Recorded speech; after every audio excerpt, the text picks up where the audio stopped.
오늘 우리에게 주신 하나님 말씀은 이사야서 6장 1절로 7절 말씀입니다. 이사야서 6장 1절로 7절 말씀입니다. 읽겠습니다. 우시야 왕이 죽던 해에 내가 본즉 주께서 높이 들린 보좌에 앉으셨는데 그의 옷자락은 성전에 가득하였고 스랍들이 모시고 섰는데 각기 6 날개가 있어 그 둘로는 자기의 얼굴을 가리었고 그 둘로는 자기 발을 가리었고 그 둘로는 날며 서로 불러 이르되 거룩하다 거룩하다 거룩하다 만군의 여호와여 그의 영광이 온 땅에 충만하도다 하더라. 이같이 화답하는 자의 소리로 말미암아 문지방의 터가 요동하며 성전의 연기가 충만한지라. 그때에 내가 말하되 화로다 나여 망하게 되었도다. 나는 입술이 부정한 사람이요 나는 입술이 부정한 백성 중에 거주하면서 만군의 여호와이신 왕을 배웠음이로다 하였더라. 그때 그 수랍 중에 하나가 부젓가락으로 제단에서 집은 바 핀 숯을 손에 가지고 내게로 날아와서 그것을 내 입술에 대며 이르되 보라 이것이 내 입에 닿았으니 내 악이 제하여졌고 내 죄가 사하여졌느니라 하더라. 이는 살아계신 하나님 말씀입니다.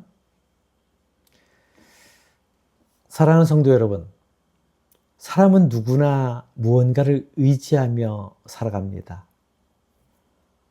어떤 사람은 사람을 의지하고 어떤 이는 돈과 같은 물질을 의지하며 또 어떤 사람은 자신의 능력과 경험, 배경 등 그 무엇인가를 의지하며 살아갑니다. 그런데 우리가 그 의지하던 그것이 무너질 때 인생은 한순간에 절망에 빠져들기도 합니다. 오늘 본문 말씀은 한 사람의 인생이 깊은 절망 속에서 어떻게 완전히 변화되고 새로워졌는지를 말씀하고 있습니다. 바로 선지자 이사야의 이야기입니다. 이사야는 이미 선지자였고 하나님을 믿는 사람이었습니다. 그러나 오늘 본문은 그가 하나님을 알던 사람에서 하나님을 만난 사람으로 변화되는 결정적인 순간을 증언하고 있습니다. 성경은 이렇게 증언합니다. 우시야 왕이 죽던 해에 내가 본즉 주께서 높이 들린 보좌에 앉으셨는데, 오늘 우리는 이 말씀을 통해서 절망의 순간에 거룩하신 하나님을 어떻게 만날 수 있는지, 그리고 하나님을 만나면 어떻게 변화되는지를 함께 나누고자 합니다.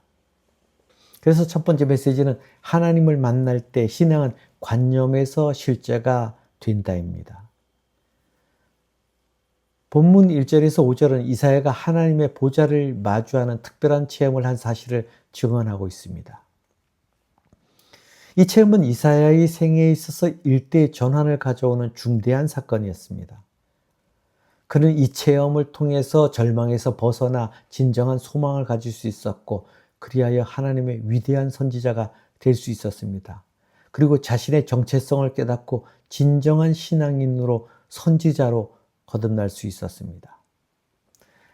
앞서 말씀드린 것처럼 이사야는 하나님을 몰랐던 사람이 아닙니다. 그는 이미 하나님의 말씀을 전하던 선지자였습니다. 하나님이 살아계시고 세상을 주관한다는 사실도 믿고 있었습니다. 그러나 그의 신앙은 아직 관념적인 신앙이었습니다. 관념적이라는 의미는 현실적인 구체성이나 실체가 없이 머릿속의 생각, 즉 추상적인 개념으로만 알고 있는 상태를 말하는 것입니다. 그런 관념적인 신앙에 머물고 있던 그가 절망 가운데 있던 어느 날 그는 성전에서 관념적인 하나님이 아닌 실체의 하나님을 직접 보게 됩니다. 높이 들린 보좌, 성전에 가득한 하나님의 옷자락, 거룩하다 거룩하다 거룩하다 외치는 스랍들의 찬양, 그리고 진동하는 문지방과 연기 속에서 하나님을 보고 이사야는 이렇게 고백합니다. 화로다 나여 망하게 되었도다. 나는 입술이 부정한 사람이요 라고 말입니다.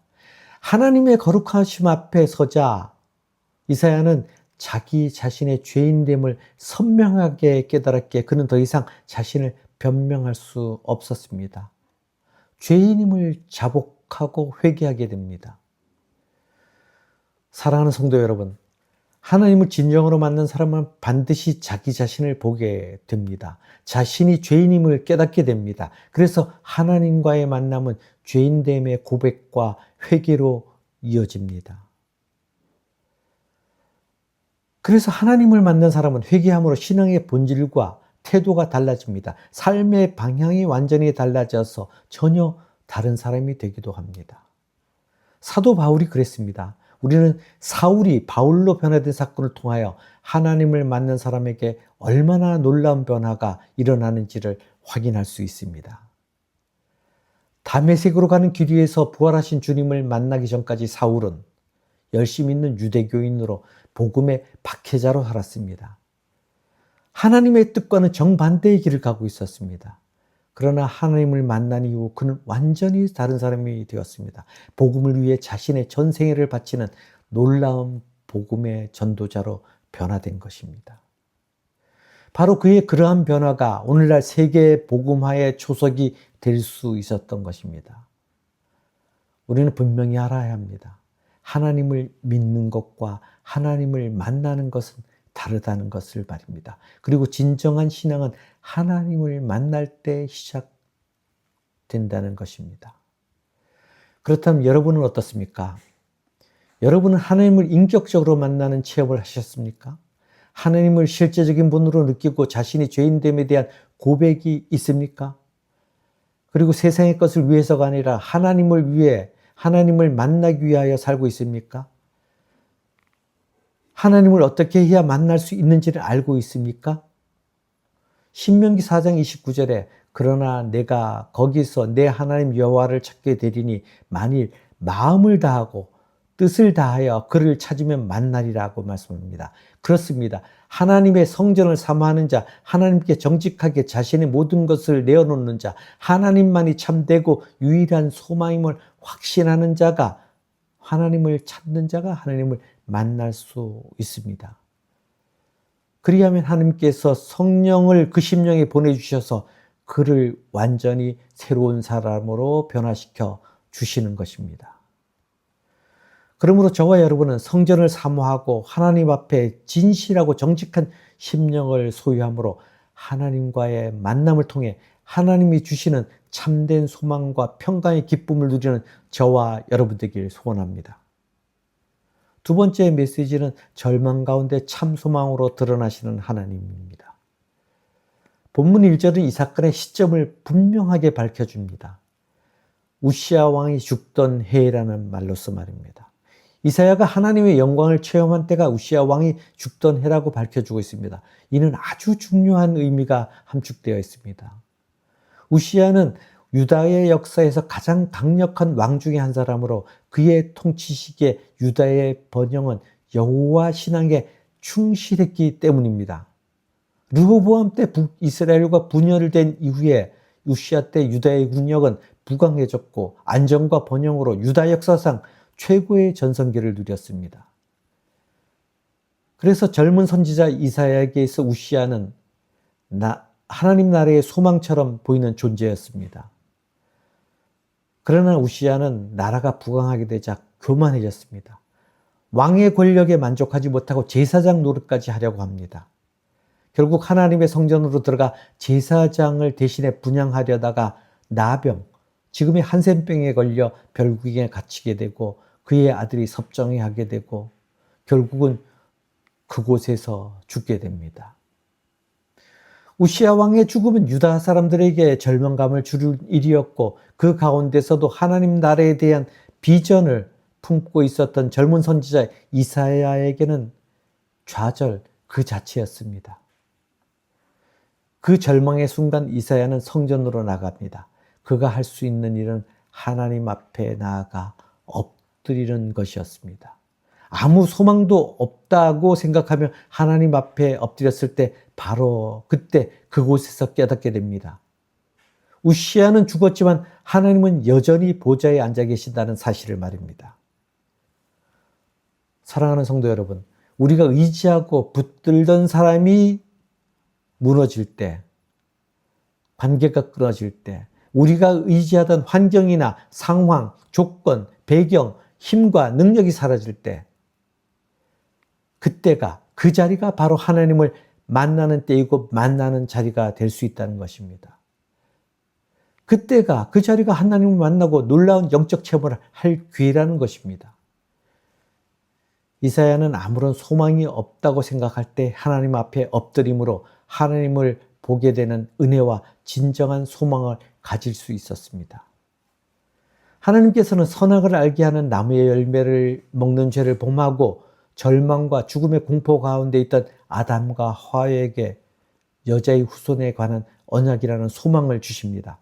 창세기 3장 15절에 내가 너로 여자와 원수가 되게 하고 내 후손도 여자의 후손과 원수가 되게 하리니 여자의 후손은 내 머리를 상하게 할 것이요 너는 그의 발꿈치를 상하게 할 것이니라 하시고 라는 말씀으로 하나님께서는 절망 속에 있는 아담과 하와에게 인류의 조상으로서의 그 본연의 사명을 감당할 수 있는 새로운 기회를, 소망을 주셨습니다. 또한 하나님께서는 동족에 대한 사랑으로 애굽 사람을 죽임으로 살인자가 되어 미디안 광야로 피해 양치기로 절망 가운데 살아가는 모세를 찾아가셔서 소명을 주심으로 위대한 이스라엘의 구원자로 거듭나게 하셨습니다. 또한 그리스도께서는 당신을 부인하고 도망쳐 절망 가운데 있던 제자들을 부활하신 후 찾아가 위로하시며 소명과 능력을 주셔서 그들이 복음의 사명을 감당하게 하셨습니다. 그리고 무엇보다도 가장 큰 소망의 은혜는 원죄로 인해 죄의 종노릇함에 멸망의 길을 가고 있는 우리를 찾아오셔서 구속의 은혜를 베푸시고 하나님 나라와 영생의 소망을 주신 것입니다. 그렇습니다. 하나님께서는 때로는 우리에게 물질, 건강, 직장, 어떤 능력이나 배경, 환경, 우리가 세상에서 소망으로 삼는 것을 거두어 가실 때도 있습니다. 그러한 때에 오늘 이사야처럼 하나님 앞에 진실한 마음으로 나아가 엎드려야 합니다. 그리하면 신실하신 하나님께서는 여러분을 소망의 삶으로, 우리를 소망의 삶을 살도록 이끄시고 붙드실 것입니다. 시편 42편 11절에 내 영혼아 내가 어찌하여 낙심하며 어찌하여 내 속에서 불안해하는가. 너는 하나님께 소망을 두라. 나는 그가 나타나 도우심으로 말미암아 내 하나님을 여전히 찬송하리다. 말씀처럼 그렇습니다. 우리는 때로 절망적인 처지와 상황으로 불안과 두려움에 놓일 수 있습니다. 그러나 그런 상황에서도 먼저 도우실 하나님을 바라보며 소망의 끈을 붙잡고 기도하고 찬양하며 하나님 앞에 나가야 한다는 것입니다. 그리고 하나님은 종종 우리가 소망을 붙들고 있을 때 침묵하시기도 하시지만 우리를 절망 가운데 오래 두고 계신다면 그것이 그만큼 우리에게 더 큰 회복의 기쁨을 주시기 위함이라는 사실을 믿고 어떠한 상황일지라도 그 너머에 있는 소망의 빛을 바라보고 하나님 앞에 나아가는 저와 여러분 되길 소원합니다. 세 번째 메시지는 성전을 사모하는 자에게 은혜가 임함입니다. 이사야가 하나님을 만난 장소가 어디입니까, 여러분? 그렇습니다. 바로 성전입니다. 이사야는 우시야 왕이 죽자 절망하여 하나님 전에 나아가 하나님 앞에 엎드렸습니다. 그리고 바로 그곳 하나님 전에서 하나님을 만난 것입니다. 죄인된 인간이 거룩하신 하나님을 뵙게 되면 죽음을 면할 수 없기에 성경에 사람이 하나님을 직접 보았다는 기록이 없습니다. 하나님은 이스라엘의 지도자로 세운 모세에게도조차 얼굴을 보여주지 않습니다. 당신의 등만 보여주셨을 뿐입니다. 출애굽기 33장에 나와 있습니다. 그러한 하나님을 이사야가 본 것입니다. 그러니 이사야가 얼마나 놀라고 당황했겠습니까? 그는 하나님을 뵙고 5절에 화로다 나여 망하게 되었더라고 절망적인 탄식을 할 수밖에 없었습니다. 그러나 이사야는 그의 탄식처럼 망하여 죽지 않았습니다. 그는 하나님의 은혜로 오히려 그가 순교하기까지 하나님 주시는 힘과 능력으로 선지자로서의 위대한 사역을 감당하였습니다. 이 모든 일을 통해서 우리는 중요한 사실을 발견하게 됩니다. 이사야가 하나님을 만날 수 있었던 것은 그가 하나님의 전에 머물러 있었다는 사실입니다. 하나님의 전은 하나님의 임재의 장소입니다. 무소부재하신, 어디에나 존재하지 않는 곳이 없으신, 어디에나 계시는 하나님께서 제한된 공간의 성전에만 임재하시는 것은 아니지만 구약에서의 성전은 하나님의 임재하심을 나타내는 상징적인 장소였습니다. 그래서 혹 사람이 하나님을 뵐 수 있다면 구약에서의 그 장소는 바로 성전이었습니다. 결국 이사야는 성전에 머물렀기에 하나님을 뵙는 놀랍고 엄청난 체험을 하게 되었던 것입니다. 여러분, 우리가 이 사실을 통해 얻을 수 있는 교훈이 무엇입니까? 바로 하나님의 전에 머물기를 힘써야 한다는 것입니다. 하나님의 전은 하나님이 임재하시고 하나님의 은혜가 머무는 곳이기 때문입니다. 그러므로 하나님의 전을 가까이 하며 하나님의 집에 머물기를 힘쓰는 자가 하나님을 만나고 은혜를 체험하게 되는 것입니다. 한나가 성전에 머물며 눈물로 기도했을 때 사무엘을 잉태하는 은혜를 입었고 그 은혜에 힘입어 사무엘을 하나님께 바쳤고 항상 성전에 머물러 있게 하였습니다. 그런 사무엘 또한 하나님의 은혜를 입어서 사사시대에서 왕정시대로 넘어가는 이스라엘 역사에 있어서 중요한 가교 역할을 하는 위대한 사사, 선지자의 한 사람이 될 수 있었습니다. 또 성전을 떠나지 않고 밤낮으로 금식하며 기도로 섬기던 안나가 메시아로 오신 아기 예수를 만난 곳이 성전이었고 의롭고 경건한 시므온이라는 사람이 메시아이신 예수를 만난 곳도 성전이었습니다. 히브리서 4장 16절에 그러므로 우리는 긍휼하심을 받고 때를 따라 돕는 은혜를 얻기 위하여 은혜의 보좌 앞에 담대히 나아갈 것이니라. 그렇습니다. 우리는 하나님의 은혜를 입기를 원한다면 은혜의 보좌 앞, 성전에 머물러 있기를 힘써야 하는 것입니다. 성전에 나아가기를, 하나님 앞에 나아가기를 힘써야 하는 것입니다. 그러면 오늘 우리에게 있어서 성전은 무엇입니까? 예배입니다. 하나님을 중심에 두는 삶의 자리, 예배의 삶인 것입니다. 하나님은 여전히 사모하는 심령을 만나 주시는 분이십니다. 그러므로 하나님은 당신을 중심으로 사는 자를 기뻐하시고 그에게 은혜를 덧입혀 주십니다. 그런 하나님을 기억함으로 하나님이 기뻐 받으시는 하나님 중심의 삶을 사는 예배자로서의 삶을 사는 저와 여러분 되길 소원합니다. 마지막 메시지는 예수 그리스도의 속죄를 통해서만 하나님께 나아갈 수 있다입니다. 본문 2절과 6절에 스랍은 어원상어로 불타는 타오르는 자를 뜻하며 하나님을 섬기는 천사를 가리키는 말입니다. 그런데 하나님께서 지으신 피조물 가운데 가장 거룩하고 영광스러운 존재인 천사들도 하나님 앞에서 얼굴과 발을 가렸다고 증언하고 있습니다. 그렇다면 천사와 비교할 수 없는 우리 인생들은 어떻습니까? 죄와 허물로 가득한 우리 인생은 근본적으로 거룩하신 하나님 앞에 나아갈 수 없는 존재입니다. 타락한 직후에 아담과 하와가 하나님을 두려워하여 동산나무 사이에 숨었던 것도 하나님을 볼 수 없는 죄인이었기 때문입니다. 그런 원죄를 가진 우리 인생들은 스스로의 힘으로는 하나님께 나아갈 수 없고 죄의 종노릇하다 멸망할 수밖에 없는 존재입니다.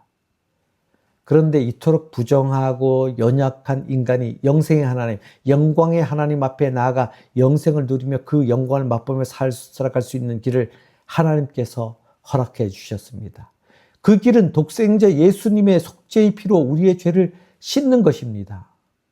예수님은 하나님의 아들로서 하나님의 영광과 능력, 모든 것에서 동등하신 분입니다. 그러므로 그분의 피는 거룩하고도 거룩한 피인 것입니다. 따라서 그분의 속죄의 피로 우리의 죄를 씻으면 하나님은 우리를 의롭다 여겨주시는 것입니다. 그리하여 우리는 거룩하신 하나님 앞에 당당히 나아갈 수 있는 하나님의 자녀가 되는 것입니다. 히브리서 10장 19절로 20절 말씀에 그러므로 형제들아 우리가 예수의 피를 힘입어 성소에 들어갈 담력을 얻었나니 그 길은 우리를 위하여 휘장 가운데로 열어놓으신 새로운 살 길이요 휘장은 곧 그의 육체니라. 그렇습니다. 예수님께서 십자가에서 운명하실 때 지성소와 성소를 나누고 있던 휘장이 위에서부터 아래까지 찢어졌다고 보도합니다. 이 장면은 예수님의 피가 우리를 정결케 하셨고 휘장이 찢어짐으로 인해서 이제 우리는 담대히 하나님 앞으로 나아갈 수 있게 되었음을 증언하는 것입니다. 이는 죄인인 우리가 예수님의 대속의 피를 의지하기만 하면 언제든지 하나님 앞에 나아갈 수 있다는 것을 보여주는 상징적인 사건입니다. 요한복음 14장 6절에 예수께서 이르시되 내가 곧 길이요 진리요 생명이니 나로 말미암지 않고는 아버지께로 올 자가 없느니라. 그렇습니다. 우리는 예수님의 속죄의 피를 통해서만 거룩하신 하나님께 나아갈 수 있고 구원에 이를 수 있습니다. 이것이 죄인이었던 우리가 하나님께 나아갈 수 있는 유일한 길입니다. 그리고 그분의 피를 의지할 때, 십자가를 의지할 때 절망한 소망으로 바뀌고 우리는 구원과 천국의 기쁨을 소유하게 되는 것입니다. 말씀을 마무리합니다. 우시아가 죽던 해 이사야의 인생은 끝난 것처럼 보였습니다. 그러나 그 절망의 때에 하나님을 만났습니다. 오늘 우리도 동일합니다. 우리의 소망이 무너지는 순간에도 하나님은 여전히 보좌에 앉아 계십니다. 그리고 하나님 앞에 나아갈 때 우리를 만나주시고 절망에서 소망으로 우리의 삶을 바꾸어 주십니다. 학업과 일과 직장과 가정, 사회라는 관계의 틀, 세상이라는 정글과도 같은 삶의 현장에서 세상의 현상만 바라보고 치열하게 살아가다 보면 우리는 때로는 상처받고 낙심하고 절망하기도 합니다. 그렇다면 여러분, 이런 치열한 삶의 정글에서 마주하는 상처와 절망을 소망으로 바꾸기 위해 우리는 어떻게 해야 합니까? 우리는 현상이 아닌 하나님의 신실하심의 시선을 고정하는 영적 태도가 필요합니다. 먼저 우리의 시선의 전환입니다. 오늘 이사야처럼 나에게서 하나님께로, 세상에서 하나님께로 시선을 옮기는 것입니다. 낙심과 절망은 자신의 한계나 주변의 암담한 상황만 바라볼 때 찾아옵니다. 소망으로 나아가기 위해서는 시선을 옮겨 믿음의 주요, 온전하게 하시는 이인 예수님만을 바라보아야 하는 것입니다. 내가 아닌 하나님께 소망을 둘 때 비로소 참된 안식, 평안, 참된 기쁨을 얻을 수 있습니다. 두 번째는 고난의 의미를 발견하기 위한 인내의 태도입니다. 우리는 환난 그 자체에 매몰되지 않고 빠지지 않고 그것은 우리를 더 아름답게, 더 귀하게, 더 빛나게 사용하기 위해 빚어가는 과정임을 신뢰해야 합니다.